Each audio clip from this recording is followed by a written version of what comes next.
कल्पना कीजिए एक ऐसे गुप्त समाज की जिसकी परछाइयां इतिहास के पन्नों में लुप्त है, मगर जिसकी फुसफुसाहटें सदियों से गूंज रही है।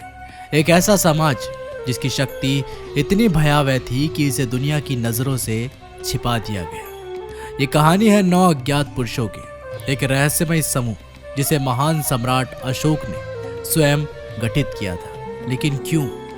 कौन सा ऐसा भयानक और अनमोल ज्ञान था जिसे केवल चुनिंदा लोग ही संभाल सकते थे? समय बीतता गया, साम्राज्य ढहते गए, मगर ये समाज अपनी पहचान छिपाने में सदियों तक सफल रहा। इनका ज्ञान अंधकार में रहा, मगर इसकी आहटें कभी कभी इतिहास के कानों में झांकती रही। अब सवाल ये उठता है, क्या ये गुप्त समाज आज भी अस्तित्व में है? यदि हाँ, तो वे कौन है, वे कहाँ हैं, और सबसे महत्वपूर्ण बात, क्या वे अब भी उस खतरनाक ज्ञान की रक्षा कर रहे हैं? आइए इतिहास के सबसे रहस्यमय पन्नों को पलटते हैं और उन छायाओं के पीछे झांकते हैं जहां तथ्य और कल्पना धुंध की तरह एक दूसरे में घुल जाती है और सत्य तक पहुंचने की हर कोशिश आपको और गहरे अंधकार में खींच ले जाती है। नमस्कार दोस्तों, आप देख रहे हैं बाप ऑफ मिस्ट्री। अजय विजेता, महान योद्धा सम्राट अशोक, जिनका नाम सुनते ही दुश्मनों के दिल कांप उठते थे, लेकिन एक युद्ध ने उनकी आत्मा को झंझोर कर रख दिया। कलिंग का महासंग्राम। ये सिर्फ एक लड़ाई नहीं थी, ये विध्वंस था, तांडव था। 1 लाख से भी अधिक शवों से पटे रण क्षेत्र को देखकर सम्राट अशोक की रूह कांप उठी थी। रक्त से सना वह मैदान उनके लिए सिर्फ विजय का प्रतीक नहीं, बल्कि विनाश का आईना बन चुका था।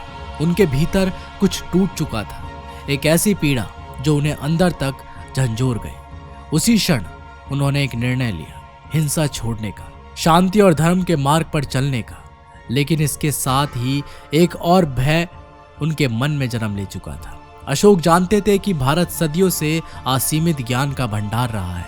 ऐसे रहस्य, ऐसी विद्या जो यदि गलत हाथों में पड़ गए तो पूरे विश्व के लिए घातक सिद्ध हो सकती है। क्या हो यदि वह ज्ञान उन लोगों तक पहुंच जाए जो इसे विनाश के लिए उपयोग करें? क्या हो यदि इस शक्ति का प्रयोग मानवता को मिटाने के लिए किया जाए? इसी आकांक्षा ने जन्म दिया भारत के सबसे गुप्त संगठन 9 अज्ञात पुरुषों को। एक ऐसा समाज जिसका कार्य था ऐसे प्राचीन और रहस्यमय ज्ञान की रक्षा करना जिसे आम जनता से छिपाया जाना आवश्यक था। ज्ञान जो जितना अद्भुत था उतना ही विनाशकारी भी। इनका एकमात्र उद्देश्य था विज्ञान, तकनीक और अद्भुत रहस्यों का संकलन और उनकी सुरक्षा। सिर्फ इन 9 व्यक्तियों को ही इस प्राचीन और शक्तिशाली ज्ञान को समझने और आगे बढ़ाने का अधिकार था। वे अपने अपने क्षेत्र में माहिर थे और उनकी जिम्मेदारी थी कि वे इस ज्ञान को गुप्त ग्रंथों में संजोए। ऐसे ग्रंथ जिनका अस्तित्व तो है, मगर उनकी सच्चाई पर आज भी संदेह बना हुआ है। लेकिन सवाल यह है, क्या वे सिर्फ ज्ञान के रक्षक थे या फिर वे इस शक्ति के असली स्वामी भी थे? समय के साथ जब भी किसी सदस्य की मृत्यु होती या वह पद छोड़ता तो उसकी जगह किसी नए व्यक्ति को चुन लिया जाता। ये संगठन हमेशा 9 लोगों से बना रहता और इसका अस्तित्व युगों युगों तक जारी रहता। अब सोचिए, क्या यह संगठन आज भी सक्रिय है? क्या उनकी गुप्त किताबें अब भी कहीं सुरक्षित हैं? कहते हैं कि जब भी दुनिया किसी महान खोज की ओर बढ़ती है, जब भी कोई चमत्कारिक तकनीक या रहस्यमय शक्ति अचानक सामने आती है, तो कहीं ना कहीं 9 अज्ञात पुरुषों की छाया जरूर होती है। तो चलिए पहले जान लेते हैं वह रहस्यमय ग्रंथ कौन से हैं जिसके लिए इस गुप्त समाज की स्थापना की गई थी और इन्हें छिपाना क्यों जरूरी था। पहली किताब प्रोपोगेंडा एवं मनोविज्ञान। इस पुस्तक में मनोवैज्ञानिक तकनीकों का विस्तृत वर्णन था जिसके द्वारा लाखों लोगों के विचारों को नियंत्रित किया जा सकता था। इसमें ऐसे तरीके लिखे थे जिनसे लोगों को किसी भी झूठ पर विश्वास कराया जा सकता था। अशोक को स्वयं इसका अनुभव था।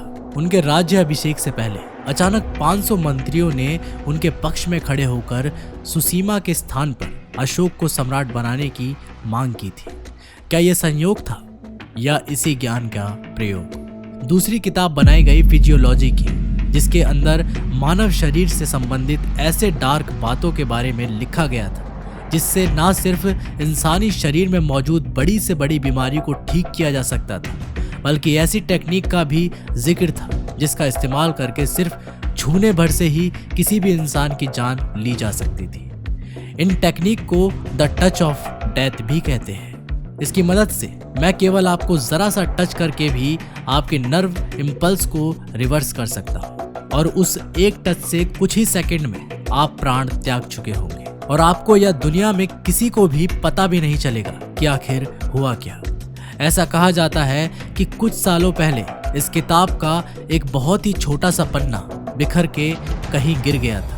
उस छोटे से पन्ने में ही इतनी जानकारी थी कि उसके रेफरेंस से पूरा मार्शल आर्ट क्रिएट कर दिया गया, जिसे आज हम जूडो के नाम से जानते हैं। तीसरी किताब थी माइक्रोबायोलॉजी की, जिसके अंदर माइक्रोबायोलॉजी और बायोटेक्नोलॉजी से रिलेटेड ऐसे कई कॉन्सेप्ट लिखे थे जो आज की मेडिकल साइंस से भी दशकों या इवन सैकड़ों साल एडवांस है। ऐसा कहा जाता है कि इस किताब के अंदर कैंसर और इवन कई ऐसी बीमारियों के भी इलाज के बारे में लिखा था जिनको अभी तक खोजा भी नहीं गया है। लेकिन क्या ये हिपोक्रेसी नहीं है कि आज दुर्लभ बीमारियों से लोग मारे जाते हैं, जबकि वहां इस किताब की जानकारी हजारों की जान बचा सकती है? क्या ये किताब सच में अस्तित्व में भी है? और अगर हाँ, तो ऐसी दवाइयों की जानकारी का ही फायदा क्या जो किसी की जान ना बचा सके? इस डाउट को क्लियर करने का जवाब सिर्फ एक नाम में छिपा है, अलेक्जेंडर एमिली जिन रैसिन। दोस्तों, जिन्होंने बुबू की प्लेग को कॉज करने वाले बैक्टीरिया को डिस्कवर किया था। उस दौर में की गई इनकी खोज ने ही दुनिया भर में लोगों को बुबू की प्लेग और कोलेरा की बलि चढ़ने से बचाया था। अब ये तो सभी जानते हैं, मगर क्या आपको पता है कि अपनी इस खोज के महज कुछ ही समय पहले ये मद्रास आए थे, जिसे आज के समय में चेन्नई के नाम से जाना जाता है। उसी समय ये कहा गया था कि मद्रास में ये उसी अनजान शख्सियत से मिले थे जिसने इन्हें कोलेरा की ट्रीटमेंट में इस्तेमाल होने वाली इम्यूनोटॉक्सिन को बनाना सिखाया था। पर वो शख्स कौन था, इस बात का पता ना कभी लग सका और ना ही कभी उन्होंने बताया। अब बाद में ऐसी खबर भी आई कि हो ना हो उन नव अज्ञात के किसी ऐसे वंशज में से मिले होंगे जिन्हें माइक्रोबायोलॉजी किताब की जिम्मेदारी मिली होगी। और जब बीमारी बहुत ज्यादा बढ़ गई तब उन्होंने इसका इलाज अलेक्जेंडर को बताया और करोड़ों लोगों की जान बचाई। चौथी किताब है एल्केमी की ओर। ये सबसे इंटरेस्टिंग है। एल्केमी बेसिकली उस आर्ट को कहते हैं जिसका इस्तेमाल करके किसी बेस मेटल को नोबल मेटल्स में कन्वर्ट किया जा सकता था, वो भी केवल हाथों से। नाउ सपोज करो कि आपके हाथ में अगर एक लेड का चम्मच है तो आप अपने हाथों से अल्केमी के थ्रू उसे सोने में बदल सकते हैं। और ये कोई अंधविश्वास नहीं है। ऐसे कई एविडेंसेस मिले हैं जो ये कंफर्म करते हैं कि इस आर्ट को चाइना, भारत, यूरोप और कई इस्लामिक देशों में प्रैक्टिस किया जाता था, पर सालों साल से इसकी नॉलेज लुप्त हो गई। मगर आज भी इस कला का ज्ञान उन नव अज्ञात में से एक वंशज के पास है। और अगर आप किसी सेलिब्रिटी का नाम गैस कर रहे हैं तो नहीं, इस कला से केवल एक लोहे को दूसरे लोहे में बदला जा सकता है, आलू को सोने में नहीं। पांचवी किताब थी कम्युनिकेशन की। ये किताब सिर्फ लॉन्ग रेंज कम्युनिकेशन पर ही फोकस नहीं करती थी। अपेरेंटली इस किताब में ना सिर्फ दुनिया के एक कोने से दूसरे कोने तक बात करने की टेक्निक लिखी हुई थी, बल्कि अंतरिक्ष और दूसरी सभ्यताओं से भी संपर्क साधने की तरीकों का जिक्र था। इसका सबसे रिलेटेबल एग्जाम्पल हमें अपनी मिथोलॉजी में मिलता है। लगभग सभी सभ्यताओं के देवी देवता अंतरिक्ष और ब्रह्मांड के अलग अलग कणों में निवास करते हैं। वैज्ञानिक भाषा में कहें एक्स्ट्रा टेरिटोरियल ऑर्गेनिज्म है। फिर भी हम सुनते हैं कि हमारे पूर्वज या पौराणिक दौर के ऋषि मुनि उनसे आसानी से कम्युनिकेट कर लिया करते थे, जबकि आज वैसा करना पॉसिबल ही नहीं है। छठी किताब थी ग्रेविटी पर। इसमें एक ऐसी मशीन बनाने की प्रक्रिया लिखी हुई थी जिससे एंटी ग्रेविटी फ्लाइंग मैकेनिज्म बनाया जा सकता था। सबसे एक्स्ट्राऑर्डिनरी बात ये थी कि ये मैकेनिज्म बिना किसी वैल्यू के काम करता था और अनलिमिटेड टाइम तक लेविटेट कर सकता था। इसी टेक्नोलॉजी का इस्तेमाल पौराणिक समय के विमानों में किया जाता था। उदाहरण के तौर पर रावण द्वारा सीता हरने में इस्तेमाल किया गया विमान इसका सबसे पॉपुलर एग्जाम्पल है। इस फ्यूल लेस ट्रांसमिशन की वजह से थियोरिटिकली यह तक एस्टिमेट किया जाता है कि इन विमानों में बैठकर इंटरस्टेलर ट्रेवल तक पॉसिबल था। 7वीं किताब थी कॉस्मोलॉजी की। कॉस्मोलॉजी से जुड़ा यह ग्रंथ ब्रह्मांड के सबसे गूढ़ रहस्यों को समेटे हुए था। इसमें ब्रह्मांड की उत्पत्ति, संरचना और उसकी अदृश्य शक्तियों का विवरण दिया गया था। कहा जाता है कि यह ज्ञान आधुनिक विज्ञान से भी कहीं आगे था, जिसमें गुरुत्वाकर्षण, ऊर्जा और अंतरिक्ष यात्रा की अद्भुत संभावनाओं का जिक्र किया गया था। इस ग्रंथ में बताया गया है कि ब्रह्मांड केवल वह नहीं है जो हम देख सकते हैं, बल्कि इसमें कई सूक्ष्म शक्तियां काम कर रही हैं। माना जाता है कि यह पुस्तक अंतरिक्ष यात्रा की तकनीकों से जुड़ी थी, जिसमें विमान विद्या और प्रकाश की गति से यात्रा करने के रहस्यों का उल्लेख था। कुछ विद्वानों का दावा है कि इसमें गुरुत्वाकर्षण को नियंत्रित करने की विधियां लिखी हुई थी, जिससे बिना किसी बाहरी सहारे के उड़ान संभव हो सकता था। इसके अलावा इस ग्रंथ में अन्य लोकों और ब्रह्मांडों के अस्तित्व का भी जिक्र किया गया था। ऐसा कहा जाता है कि हमारा ब्रह्मांड अकेला नहीं है, बल्कि कई अन्य समांतर ब्रह्मांडों का हिस्सा है, जिसे आधुनिक विज्ञान में मल्टीवर्स कहा जाता है। यदि इस ज्ञान को सही तरीके से समझ लिया जाता तो इंसान समय और स्थान की सीमाओं को पार कर सकता था, लेकिन अगर ये गलत हाथों में चला जाता तो पूरी दुनिया के विनाश का खतरा था। इतिहास में कई बार इस रहस्यमय ग्रंथों को खोजने के प्रयास किए गए, लेकिन ये कभी किसी के हाथ नहीं लगा।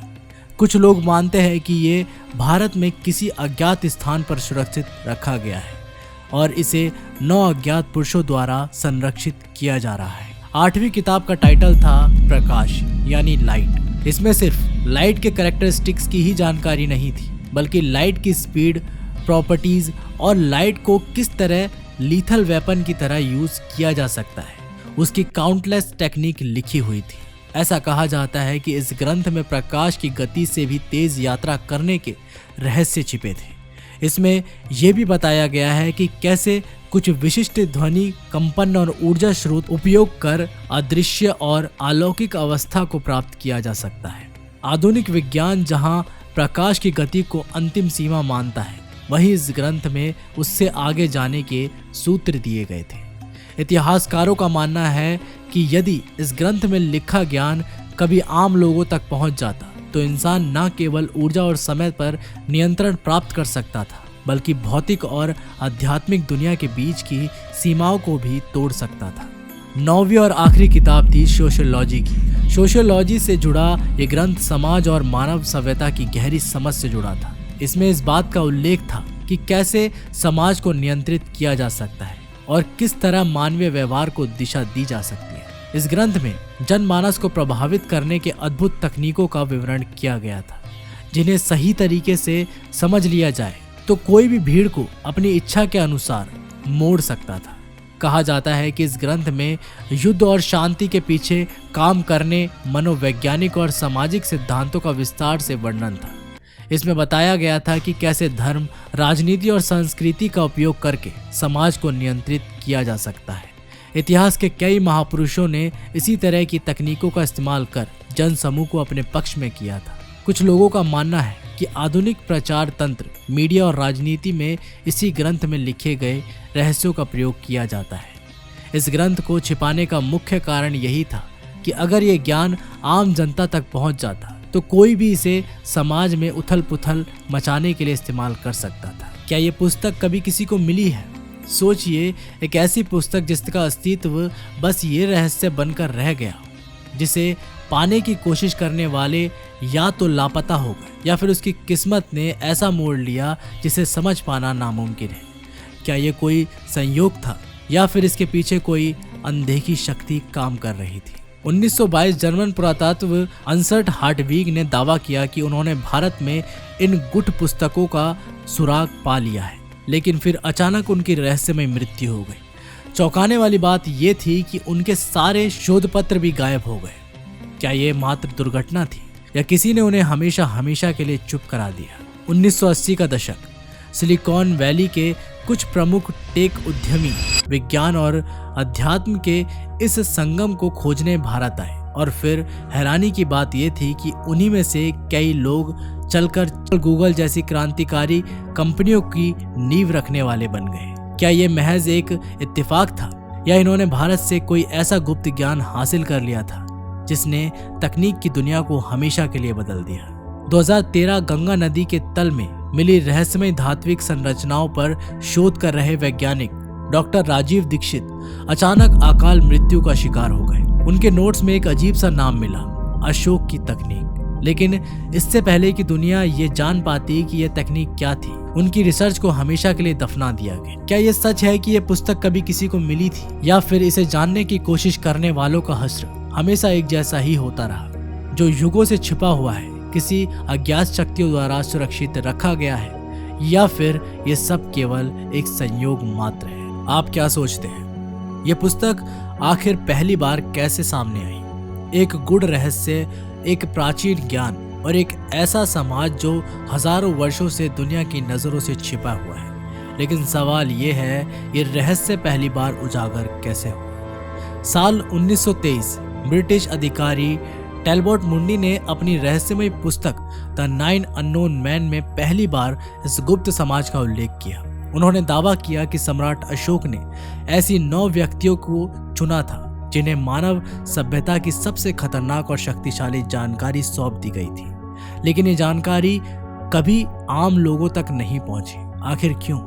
कुछ इतिहासकार इसे एक कोरी कल्पना मानते हैं। वे सवाल उठाते हैं, कैसे संभव है कि 2000 वर्षों तक कोई गुप्त समाज बिना किसी निशान के अस्तित्व में बना रहे? लेकिन वहीं दूसरी ओर, क्या यह भी संयोग मात्र है कि इतिहास के कुछ सबसे रहस्यमय घटनाओं के पीछे हमेशा कोई ना कोई अज्ञात शक्ति छिपी रही? याद रखिए कि 9 पुरुष सम्राट अशोक द्वारा चुने गए थे, सबसे बुद्धिमान, सबसे योग्य और सबसे वफादार। अब सोचिए, अगर गुप्त समाज सच में मौजूद है तो क्या आपने कभी इनमें से किसी से मुलाकात की होगी, या शायद आपके आसपास ही कोई इन 9 में से एक हो और आपको इसकी भनक तक नहीं। दोस्तों, अपनी राय हमें कमेंट बॉक्स में जरूर बताइएगा। इस वीडियो में बस इतना ही। मिलते हैं एक और इंटरेस्टिंग वीडियो के साथ। तब तक के लिए नमस्कार, टेक केयर।